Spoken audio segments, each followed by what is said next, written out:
নমস্কার বন্ধুরা, প্রিয়া বুটিকে সবাইকে স্বাগত জানিয়ে আমি আমার ভিডিও শুরু করব। তো আমি আজকে আপনাদের 28 সাইজ ব্রা কাট ব্লাউজ কাটিং করে দেখাবো এবং আমি ফর্মা কেটে দেখিয়ে দেবো। আমি আজকে ব্লাউজ কাপড়ে কাটবো না, আমি কাগজে কেটে ফর্মা আপনাদের দেখিয়ে দেবো কীভাবে 28 সাইজ ব্রা কাট ব্লাউজ কাটিং করতে হয়।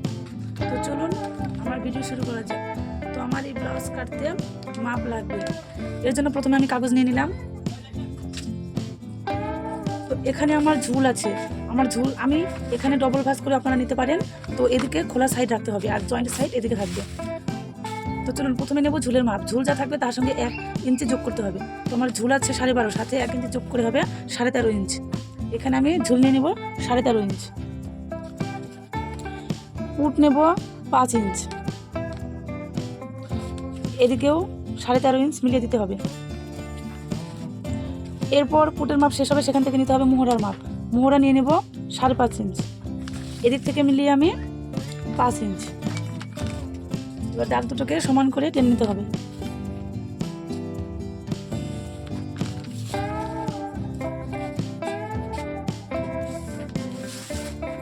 যেখানে মোহরার মাপ শেষ হবে সেখান থেকে নিতে হবে ছাতির মাপ। তো আমার ছাতি 28, 28কে 4 দিয়ে ভাগ করলে 4 7 28, 7 ইঞ্চ নিয়ে নিলাম। এরপর 2 ইঞ্চ এক্সট্রা। আমি সাধারণত 2 নিয়ে থাকি, আপনারা 1.5 ইঞ্চিও নিতে পারেন, এতে কোনো অসুবিধা হবে না। দাগটাকে সমান করে মিলিয়ে দেবো। পিছন পাটের মোড়ার জন্য, এটা যেহেতু 28 সাইজ ব্লাউজ, আমি 1.5 ইঞ্চ নেব না, 1 ইঞ্চ 2 সুত নিয়ে এখান থেকে আলতো হাতে দাগ টেনে দেবো।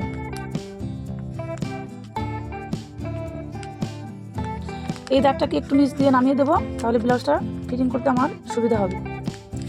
এরপর সামনের পাটের মোড়ার জন্য 1 ইঞ্চির একটু কম, 2 সুত কম 1 ইঞ্চ দাগ দিয়ে দেবো।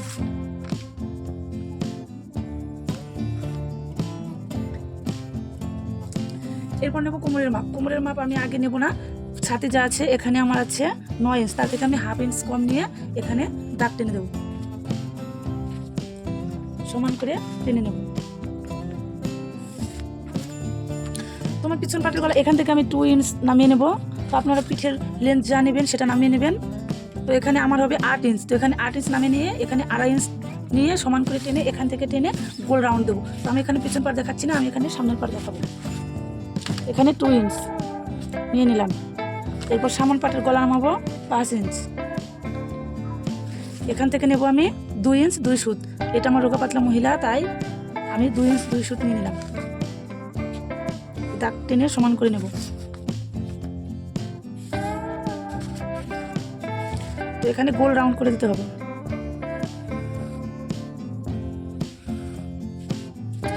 এবার আপনার পয়েন্টের মাপ। এখানে আমার পয়েন্ট আছে 8 ইঞ্চ, তো এখানে পয়েন্ট যা থাকবে তার সঙ্গে 2.5 ইঞ্চ যোগ করতে পারেন। বেস্ট ভারী হলে 3 ইঞ্চি যোগ করতে পারেন। তো আমার এখানে বেস্ট কম, তো আমি নিচ থেকে নেব। এটা নিচ থেকে আমি বেল্টের মাপ নিয়ে নেব। আপনারা সবাই জানেন ব্রা কাট ব্লাউজে বেল্টের মাপ নিতে হয়। তো এখানে আমার বেল্ট নিয়ে নেব আমি 3 ইঞ্চ।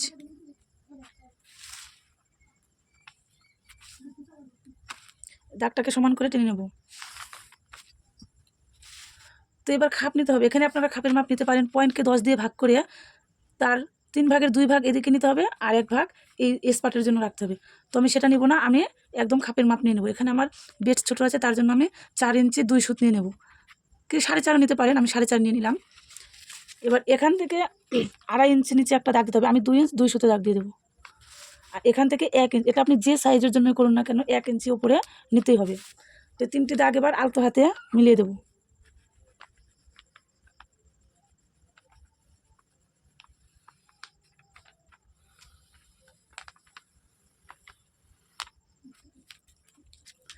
এবার এখান থেকে নিয়ে নেব 3 ইঞ্চি উপরে একটা দাগ, এদিক থেকেও 3 ইঞ্চি উপরে একটা দাগ। এবার এই দুটো দাগের মিডিল করতে হবে। তো 4.5, আপনারা যদি মিডিল বের করতে না পারেন এই দাগটাকে ভাঁজ করে নেবেন, এরপর মিডিলে দাগ দিয়ে দেবেন। তো মিডিল থেকে নেব আমি 2.5 ইঞ্চ।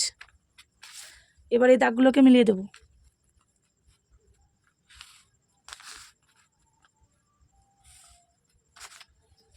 তো আমার একটা ড্রয়িং এদিকে 1/2 ইঞ্চ উপরে একটা দাগ দিতে হবে, এখানে 1/2 ইঞ্চ উপরে একটা দাগ। ব্রা কাট ব্লাউজে এটা কিন্তু দিতেই হবে। আলতো হাতে মিলিয়ে দেব। এবার আমার ড্রয়িং হয়ে গেছে, এবার আমি এটাকে কেটে নেব। তো দেখুন আমি এগুলোকে কেটে নিয়েছি। এটা যা আছে এটা তাই থাকবে, এটা বাড়াতে হবে না। এটা যা আছে এটা আমি যখন কাপড় কাটবো তখন ডান দিক থেকে 1 ইঞ্চির মতো বাড়িয়ে নেব, আর নিচ থেকে 1/2 ইঞ্চির মতো বাড়িয়ে নেব। আর বাড়াতে হবে আমাদের মেন হলো এই দুটো আমাদের বাড়াতে হবে। এর জন্য আমি এখানে কাগজ নিয়ে নিলাম। এটা যা আছে হুবহু এখানে ছাপ তুলে নিতে হবে।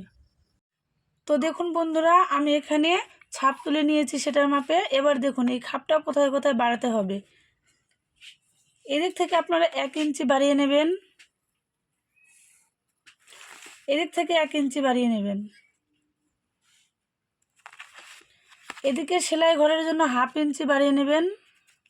এখানে হুকের ঘরের জন্য 2 সুত বাড়িয়ে নেবেন। দাগগুলোকে সমান করে টেনে দেবেন। এগুলো আলতো হাতে মিলিয়ে দিতে হবে।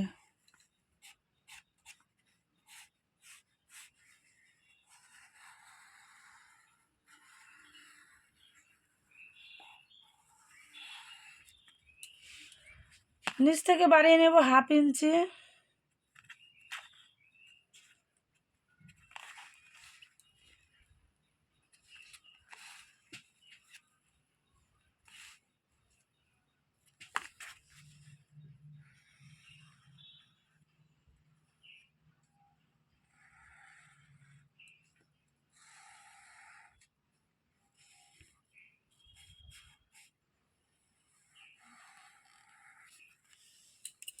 তো দেখুন আমার খাপ বাড়ানো হয়ে গেছে। এবারে এটাকে কেটে নেব।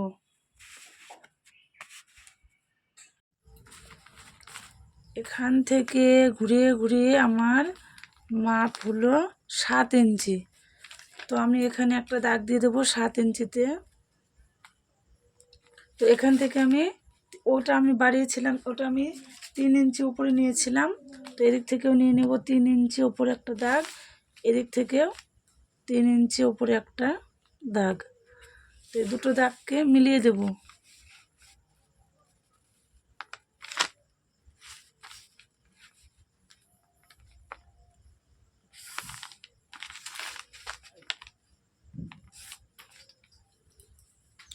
আরও 1/2 ইঞ্চি উপরে দাগ দেব আমি সেলাইয়ের জন্য।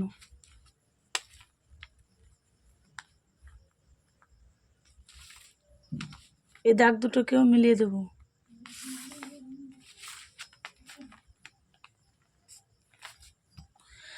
এখান থেকে আমি 1 ইঞ্চি নিচে একটা দাগ দেব, এদিক থেকে 1/2 ইঞ্চি নিচে একটা দাগ দেব।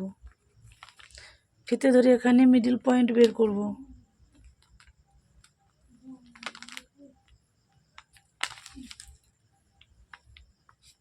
এখানে আলতো হাতে মিলিয়ে দেব।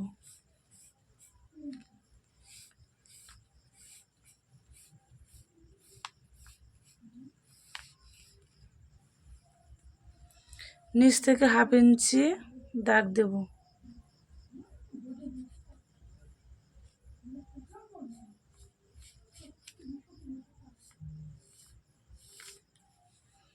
তো এটাকে আমি এখন কেটে নেব।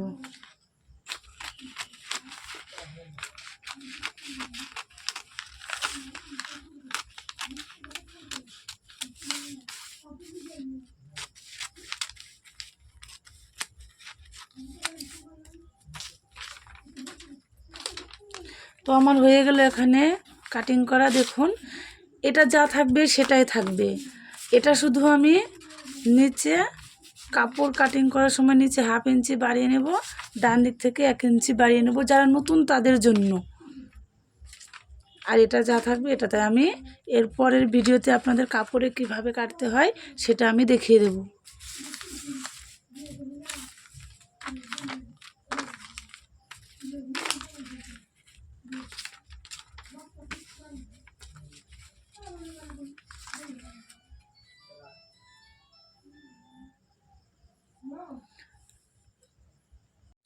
তো আপনারা কিন্তু এইভাবে 28 সাইজ ব্রাকাট ব্লাউজের ফর্মা বানিয়ে নেবেন। যে কোনো 28 সাইজের ব্লাউজই আপনারা কাটতে পারবেন, কিন্তু শুধু আপনাদের মাপ চেঞ্জ হবে সেটাই। কোমরের মাপ যা থাকবে আপনাদের সেটা নেবেন, আর আমি যেভাবে দেখিয়ে দিলাম এইভাবেই সেম কাটিং করবেন। শুধু মাপটা যা হবে সেটা আপনারা নিয়ে নেবেন, তাহলে দেখবেন কোনো ভুল হবে না। এইভাবেই 28 সাইজ ব্রাকাট ব্লাউজের ফর্মা আপনারা বানিয়ে নিতে পারবেন। ঠিক আছে, এখানে আমার ভিডিও শেষ করলাম। এরপরের ভিডিওতে আমি আপনাদের দেখিয়ে দেব কাপড়ে কাটিং করে ব্লাউজ, ব্রা কাটিং ব্লাউজ।